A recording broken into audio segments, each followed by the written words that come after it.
नमस्कार साथियों, मैं संजय शास्त्री एक बार पुनः आप लोगों के सामने उपस्थित हूं एक नया टॉपिक लेकर के, जिसे हम कहेंगे शैशव अवस्था। पूर्व मित्रों, हम लोगों ने विगत जो हमारी कक्षा हुई है उसमें गर्भावस्था के बारे में हमने बहुत ही विस्तृत रूप से चर्चा की है और वो सारी चीजें मैंने आपको बताई हैं जो एग्जाम में पुटअप होने वाली हैं। इससे बाहर यदि कोई क्वेश्चन आता है, पहला तो यह है कि मेरे हिसाब से बाहर कोई क्वेश्चन नहीं होगा। यदि आता है तो फिर परमात्मा ही मालिक है। अब मैं एक नई अवस्था के बारे में आप लोगों के सामने रूबरू होने जा रहा हूं, चर्चा करने जा रहा हूं और ये विषय मैं आप लोगों के सामने रख रहा हूं जिसे हम कहते हैं शैशव अवस्था, द स्टेज ऑफ इन्फेंसी।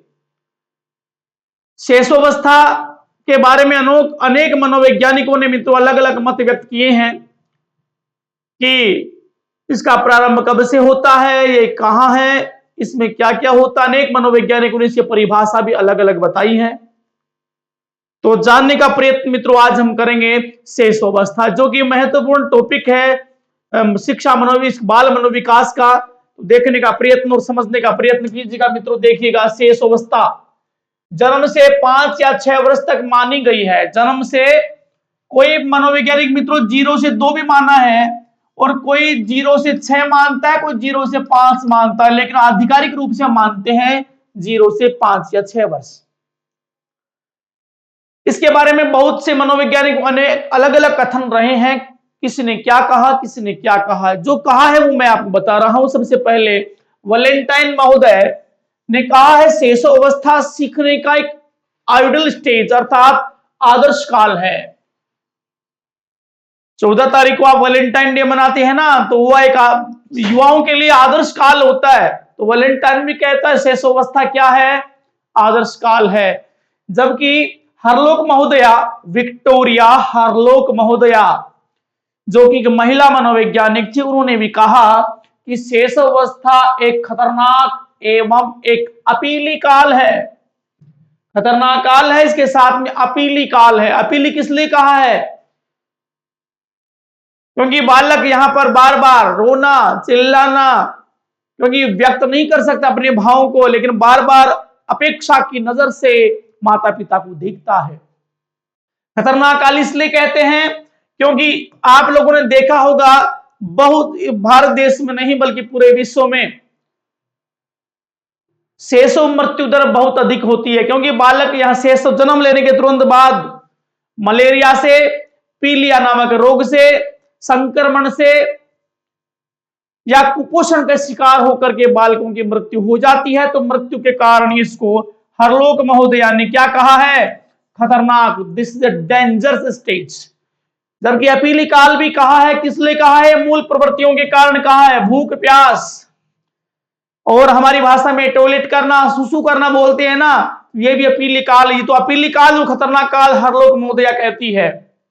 आगे सिगमंड फ्राइड, जो कि मनोविश्लेषणवाद का बहुत बड़ा जनक रहा है, इनका भी कथन कुछ अलग था कि 4.5 वर्ष का बालक वह बन जाता है जो भावी जीवन में बनना चाहता है। ये बात सिगमंड फ्राइड ही कहता है कि 4.5 वर्ष का बालक वो बन जाता है जो जीवन में बनना चाहता है। इसका मतलब क्या है?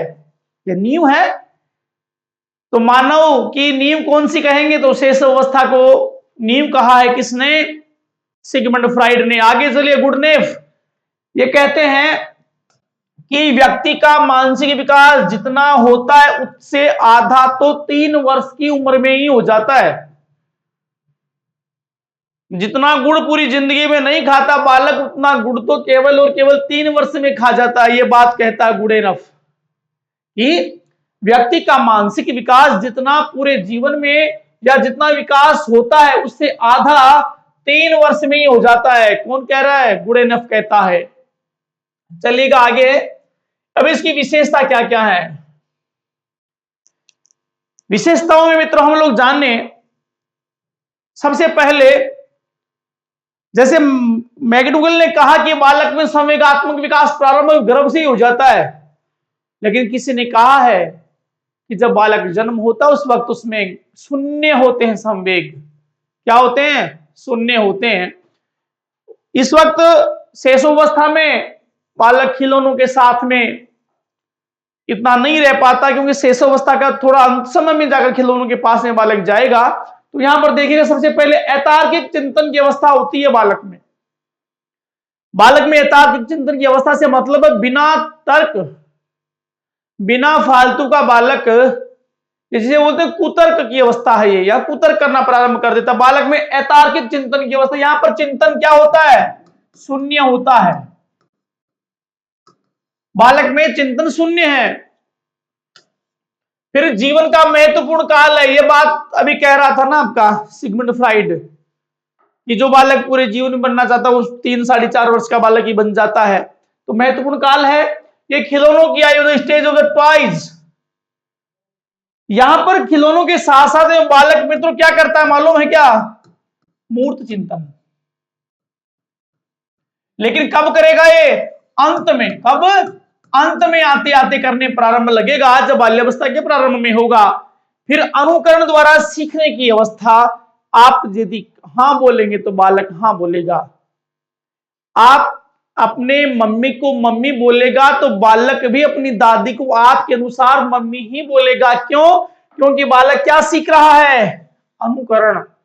आपने घर पे मोबाइल हाथ में लेकर के चला रहे हैं तो बालक मोबाइल छीनने का प्रयत्न करेगा और आपकी तरह ही मोबाइल चलाने का प्रयत्न भी करेगा। ये क्या हो रहा है? बालक अनुकरण के माध्यम से सीख रहा है। भावी जीवन की आधारशिला कहाँ है? भावी जीवन की आधारशिला, क्योंकि यहां पर यदि प्रारंभ में बालक के शरीर में कोई रोग लग गया, कुपोषण लग गया, टीबी जैसा रोग हो गया, पीलिया जैसे रोग स्थापित हो जाते हैं, तो मित्रों व्यक्ति को ताउम्र परेशान करते हैं। और बाल्यावस्था में यदि बालक ने भरपूर ढंग से भोजन लिया है, पौष्टिक तत्वों को प्राप्त किया है, तो ये जीवन बिल्कुल बढ़िया बन जाएगा, पूरा शरीर बढ़िया रहेगा। यदि अच्छे वातावरण में रहा तो भी इसकी नींव मजबूत हो जाएगी, मानसिक, सामाजिक और नैतिक विकास भी बढ़िया हो जाएगी, इसलिए इसको आधारशिला भी कहा है। सामाजिक मुस्कान की अवस्था। यहां पर मित्रों बालक में क्या होता है? बालक जब शैशवावस्था में होता है उसके लिए सभी लोग समान हैं। हम उस सिद्धांत को पढ़ेंगे जिसमें कहा कि समग्रता से विशिष्टता की ओर, सामान्य से विशेष की ओर। इसमें बालक सभी को, हर आदमी को अपना पापा समझता है, पिता समझता है, हर लेडीज को महिला समझता है, और हर जो आदमी अनजान आएगा उसके साथ में गोदी में जाएगा और हंसने लगेगा। तो ये समूह में सामाजिक मुस्कान की अवस्था इसको बताया गया है। आगे चलता हूं मित्रों, देखना सीखने का आदर्श काल है। यहां पर सीखा हुआ बालक पूरी जिंदगी में नहीं भूल पाता यदि वो क्रियात्मकता से सीखता है, इसलिए इसको क्या कहा है? सीखने का आदर्श काल। और बहुत जल्दी बालक अनुकरण के माध्यम से छोटी छोटी बातों को भी जान लेता है, छोटी छोटी बातों को भी पकड़ता है, छोटी छोटी बातों से भी सीखना प्रारंभ करता है। उसके बड़े भाई जब विद्यालय में जाते हैं तो बालक भी जिद करता है कि मुझे विद्यालय में भेजिए। आप देखते हैं छोटे बालक घर के बाहर यदि चप्पल जूते पड़े हुए हैं तो बालक उनको लाइन से क्रमबद्ध तरीके से लगाने का प्रयत्न करेगा, क्योंकि वो सीख रहा है। फिर एक जीवन का सबसे महत्वपूर्ण काल, बहुत वो बात जो कुपोषण की बात मैं कर रहा था वही बात, इसलिए इसको बहुत महत्वपूर्ण काल माना गया है। तीव्रता से शारीरिक विकास की अवस्था। मित्रों यहां पर बालक का मानसिक विकास, सामाजिक और संवेगात्मक विकास कम होता है, शून्य के बराबर होता है, लेकिन शारीरिक विकास बहुत तेज होता है। यहां पर बहुत तेज शारीरिक विकास होता है। आप लोग देखते हैं जब जन्म होता है बालक का सर कुछ अपेक्षा पूरे शरीर की अपेक्षा ज्यादा बराबर समतुलना में होता है, लेकिन जैसे जैसे उम्र बढ़ती है बालक के शरीर का विकास तीव्र गति से होने लगता है। क्षणिक समय की अवस्था। क्षणिक समय का मतलब समय कौन कौन से होते हैं मित्रों? बालक यदि आपसे नाराज है तो बहुत जल्दी गुस्सा हो जाएगा और बहुत जल्दी वो आपसे प्रसन्न भी होगा। तो ये क्या है? क्षणिक संवेग की अवस्था है। भूख लगी, नाराज हो गए आप लोगों से, दूध पिला दिया उसको तो आपसे राजी हो गया, चॉकलेट दे दी तो राजी हो गया। ये इसका मतलब यहां पर क्या है? जब इसको किसी चीज की आवश्यकता होती है तो ही गुस्सा होता, नहीं था नहीं तो ये संवेग कैसे रहेंगे? क्षणिक संवेग होंगे, बहुत जल्दी नाराज होना, बहुत जल्दी राजी हो जाना। समुचित सांवेगिक विकास की दृष्टि से स्वर्णिम काल है, क्योंकि यहां पर जो विकास हो रहा है मित्रों कैसा हो रहा है, बहुत जल्दी और तीव्र हो रहा है शारीरिक विकास, इसलिए इसको क्या कहा गया है, स्वर्णिम काल। समुचित पूरे के पूरा जो विकास की हम बात करें, जिसमें आपका शारीरिक विकास और मानसिक विकास बहुत ज्यादा है, यहां पर बालक का विकास प्रारंभ बहुत तेजी से होता है। चूंकि मैं बात करूंगा बाल्यावस्था में बालक का विकास अवरुद्ध हो जाता है, लेकिन शेष अवस्था में तीव्र गति से विकास होता है, इसलिए इसको गोल्डन स्टेज कहते हैं, स्वर्णिम काल कहा गया है। इस अवस्था में शिशु का व्यवहार मूल प्रवृत्तियों पर आधारित होता है। क्या होता है, बालक का व्यवहार मूल प्रवृत्तियों के ऊपर आधारित होता है। जिस प्रकार से मूल प्रवृत्तियां क्या हैं, बहुत जल्दी बालक डर जाता है, बहुत जल्दी बालक क्या लगती है, भूख लगती है, बार बार बालक क्या करता है, पेशाब, या फिर बालक बहुत जल्दी निंद्रा में या सोने लगेगा, बहुत जल्दी बालक में हंसना होगा। तो एक सारा का सारा व्यवहार जो है किस पे ऊपर आधारित है, मूल प्रवृत्तियों के ऊपर बालक का व्यवहार टिका हुआ है, क्योंकि यहां पर बालक ने किसी के साथ में संबंध स्थापित नहीं किए हैं। आप यदि उसको चॉकलेट देंगे तो आपके पास में आ जाएगा, आप उसको खिलाएंगे तो खेलने लग जाएगा। कहते हैं ना, बालक एक मिट्टी का कच्चा घड़े की तरह होता है, जैसा आप चाहेंगे वैसा बालक बनेगा। बालक केवल मिठास का प्रेमी है। यदि एक बालक से आप प्रेम से बात करेंगे तो दुश्मन का बालक भी आपके पास में आ जाएगा, क्योंकि उसका व्यवहार, वो आपकी हिस्ट्री के बारे में नहीं जानता, बल्कि उसका व्यवहार मूल प्रवृत्तियों के ऊपर टिका हुआ है। आगे चलता हूं। जन्म के समय शिशु में उत्तेजना नामक संवेग पाया जाता है। क्या होता है, देखिएगा, ये उत्तेजना मित्रों क्या करती है, ये मानसिक तनाव पैदा कर देती है। क्या करती है, मानसिक तनाव। इसलिए सर्वाधिक जो होता है ना, उत्तेजना नामक संवेग पाया जाता है। सिगमंड फ्राइड कहता है कि साहब इस अवस्था में बालक में कामुक प्रवृत्तियां होती हैं। उसने 3-4 अवस्थाएं बताई हैं, बुद्धि अवस्था, लैंगिकी अवस्था, अप्रत्यक्ष अवस्था, जननी अवस्था। यानी यहां पर बालक में उत्तेजना होती है। आप उत्तेजना का तात्पर्य केवल डिजायर ऑफ सेक्स नहीं है, यहां पर बालक बार बार उग्र हो जाना, इच्छाओं के संतुष्ट नहीं होना, तो जिद करना। यदि आप नहीं करेंगे तो बालक चीजों को फेंकने लग जाएगा, कपड़े को फाड़ने लग जाएगा। तो क्या होता है, उसमें एक्साइटमेंट बहुत ज्यादा होता है, उत्तेजना बहुत ज्यादा होती है। वो आपको खिलौने के लिए कहेगा, पापा मेरे लिए खिलौना लाना। आप क्या करेंगे, आप यदि लेकर के नहीं जाएंगे तो बालक अपेक्षा की दृष्टि से आपको देखेगा, और यदि उसे मालूम चलेगा कि पापा खिलौना नहीं लेकर के आए हैं तो बहुत ज्यादा उत्तेजित हो जाएगा। 2 वर्ष की उम्र तक शिशु में अधिकांश संवेग विकसित हो जाते हैं। 2 वर्ष की उम्र तक के बालक में बहुत ज्यादा संवेगों का प्रारंभ तो कहां से हो रहा था, मैगडुगल कह रहा था ना, 14 माह से, 14 सप्ताह से।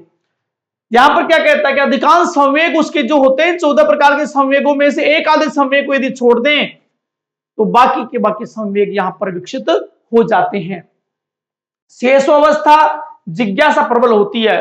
शेषावस्था में क्या होती है मित्रों, जिज्ञासा है ना, बहुत ज्यादा हाई लेवल की होती है। बच्चा बार बार पूछता है, बार बार पूछेगा, ये क्या है, ये क्या है, ये क्या, ये बताना ही क्या है।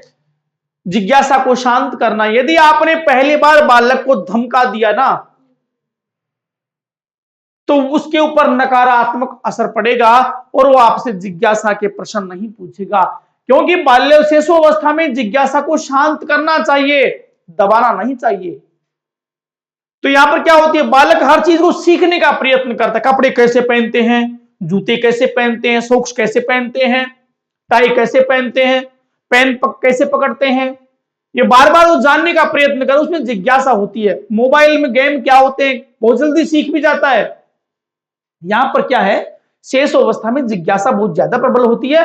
बालक हर बात को जानने का प्रयत्न करता है, बालक हर बात को सीखने और समझने का प्रयत्न करता है। शिशु में शब्दों, वाक्यों एवं क्रियाओं को दोहराने की प्रवृत्ति होती है। किसको दोहराने की? शब्दों को, वाक्यों को और क्रियाओं को दोहराने की प्रवृत्ति होती है। एक एक शब्द को आपने कुछ बोला है, उस शब्द को पकड़ेगा और पकड़ने के बाद में कहेगा मम्मी पापा ये कह रहे थे, या वो ये कह रहा था। क्या कर रहा है? वो शब्द को कैच कर रहा है। आपने यदि गलत शब्द का प्रयोग कर दिया, गाली भी निकाल ली, तो वो एक यूं की यूं, ऐसा का ऐसा, एज का एज लेकर के बताएगा कि उसने मेरे को ये कहा है। तो बालक में शब्द, वाक्य और क्रियाओं को दोहराने की प्रवृत्ति होती है। आप बालक को पिटाई कर दो, बालक के घर पे ये नहीं कहेगा कि मेरे को उसने पीटा, नहीं, यहां पे पीटा, यहां पे मारा, तो क्रिया करके भी बताएगा। क्या कर रहे थे? हम खेल रहे थे। तो खेल के बारे में बालक को वहां पर इशारे के माध्यम से बताने का प्रयत्न करता है। शैशव अवस्था में शिशु में असहायता और पर निर्भरता पाई जाती है। बालक इस उम्र में क्या करता है? शैशव अवस्था में बालक खाट पे, पलंग पे सोता रहता है, या अपन यूं कहीं झूले में सोता रहता है। वो कुछ कर नहीं सकता, खटमल मच्छर खाते रहते हैं, लेकिन फिर भी कुछ नहीं कहेगा। ऐसा आय है, पराश्रित है। उसे दूध दूसरा पिलाएगा, नहलाएगा दूसरा, सुलाने के लिए दूसरा कहेगा, कपड़े दूसरा पहनाएगा। बालक यहां पर क्या है? पर निर्भर है, आत्मनिर्भर यहां पर बालक नहीं है। बालक दूसरे के ऊपर डिपेंड है, मम्मी के ऊपर, पापा के ऊपर, दादा के ऊपर, दादी के ऊपर, बड़े भाई बहनों के ऊपर, ये लोग मुझे तैयार करें, मुझे नहलाएं, मुझे खेलने के लिए ले जाएं। यदि नहीं ले जाएंगे तो कहेगा मम्मी से, मम्मी मुझे खेलने के लिए नहीं ले जा रहा। तो यहां पर क्या होता है? इस उम्र में शेष अवस्था की सबसे मोटी विशेषता है जिज्ञासा, सबसे मोटी विशेषता है अतार्किक चिंतन, सबसे मोटी विशेषता है पर निर्भरता, सबसे मोटी विशेषता है आपका उत्तेजना, सबसे मोटी विशेषता है संवेगों के उसका व्यवहार टिका हुआ रहता है। तो ये 3-4 विशेषताओं को मित्रों आप लोग याद कीजिएगा। चलता हूं मैं आगे। अब देखिएगा, शेषावस्था में शारीरिक और मानसिक विकास किस प्रकार से होता है। अभी जैसे हमने सिगमंड फ्राइड की बात की, वो मोदे कह रहे थे कि साहब 4.5 वर्ष का बालक तो बहुत कुछ कर लेता है। अब यहां पर समझिएगा, 3 वर्ष में 50% और 5 से 6 वर्ष में 90% बालक का मानसिक विकास हो जाता है। देखिएगा, 3 वर्ष में 50% और 6 वर्ष के बालक का 90% मानसिक विकास बढ़ जाता है। लेकिन ध्यान रखना, यहां पर क्या नहीं प्राप्त होती? तो परिपक्वता, मैच्योरिटी, ये प्राप्त यहां पर नहीं होती है। आगे देखिएगा, 4 माह का बालक 23 से 24 इंच की लंबाई को प्राप्त कर लेता है। 23 से 24 इंच की लंबाई प्राप्त करता 4 माह में। फिर 2 वर्ष में औसतन 2.5 से 3 इंच की बढ़ोतरी होती है। 4 माह में 23 से 24 तो हो गया, लेकिन हर 2 वर्ष औसत 2.5 से 3 इंच की बालक की लंबाई में वृद्धि होने लगती है।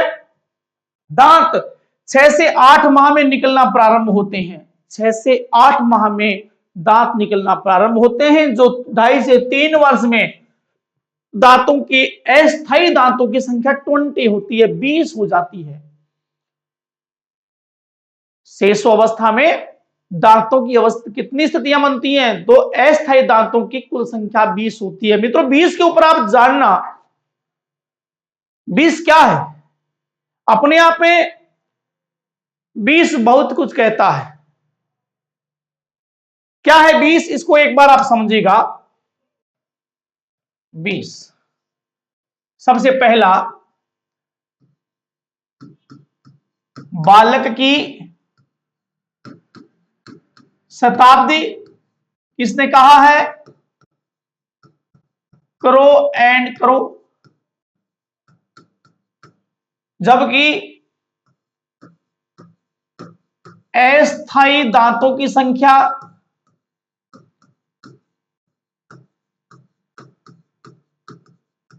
किस अवस्था में 20 होती है? यह होती है शेष अवस्था में। फिर देखिएगा, एक आदर्श कक्षा में छात्र संख्या कितनी होनी चाहिए? 20 है कि नहीं? कितनी होनी चाहिए? 20। आगे चलिएगा,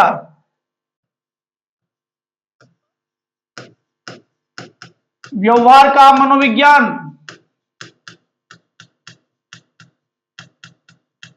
कब आया था? 20वीं सदी में। कौन लेकर के आया था मित्रों, बताइएगा? वॉटसन लेकर के आया था कि नहीं आया था? तो 20 अपने आप में क्या होता है, बहुत इंपॉर्टेंट है, 20 को भूलना नहीं है। और देखिएगा, सर्वाधिक बाल विकास की चर्चा किस सदी में हुई है? तो वो भी मित्रों 20वीं सदी में हुई है। तो 20 बहुत महत्वपूर्ण है, 20 कम नहीं है, और कम आंकना भी मत 20 को। आदर्श कक्षा में छात्रों की संख्या 20 होती है। बालक की शताब्दी 20वीं शताब्दी किसने कहा? करो एंड करो ने। अस्थायी दांतों की संख्या किसे कहा है? शैशव अवस्था में 20 होती है। और सर्वाधिक बाल विकास के बारे में चर्चा किस सदी में हुई है? 20वीं सदी में। और व्यवहार के मनोविज्ञान का उदय किस सदी में हुआ था? 20वीं सदी में। किसने किया था? जेबी वॉटसन ने। जेबी वॉटसन ने। अब देखिएगा, जहां पर मैं बात बीच में छोड़ दिया था, 2.5 से 3 वर्ष की अवस्था में 20 अस्थायी दांतों की संख्या होती है। इस अवस्था में, शैशव अवस्था में। कब? 2.5 से लेकर के 3 वर्ष की अवस्था में। लेकिन ध्यान एक बात रखना, दांत निकलना कब से प्रारंभ होते हैं? तो वो होते हैं 6 से 8 माह की उम्र में। आगे चलिएगा, नवजात शिशु का सिर अन्य अंगों की अपेक्षा बड़ा होता है। क्या होता है? सिर 1:4 होता है, ध्यान रखना। सिर एवं शरीर का अनुपात 1:4 होता है, जबकि वयस्कों में यह अनुपात 1:8 होता है। अभी मैं बता रहा था आपको, जब एक शैशवावस्था में बालक का जन्म होता है, उस वक्त 1:4 उसका मस्तिष्क, सिर का भार होता है। शरीर का 4 है तो मस्तिष्क का 1 होगा, जबकि वयस्कों में 1:8 होता है। आगे देखिएगा, नवजात शिशु के चेहरे पर मस्तिष्क का अनुपात 8 होता, 8:1, चेहरे के एवं मस्तिष्क का अनुपात। जबकि वयस्कों में यह अनुपात होता है सिर और मस्तिष्क में 2:1, 2:1 होता है। जन्म के समय नवजात शिशु के संपूर्ण शरीर का क्षेत्रफल की अपेक्षा सिर का क्षेत्रफल 21% का होता है। कितना होता है? 21%। पूरे शरीर का 21% क्षेत्र अकेला सिर का होता है, सिर का। क्योंकि मैंने कहा था ना 1:4। 5 वर्ष में, यहां देखिएगा, जन्म के समय कितना होता है? 21%।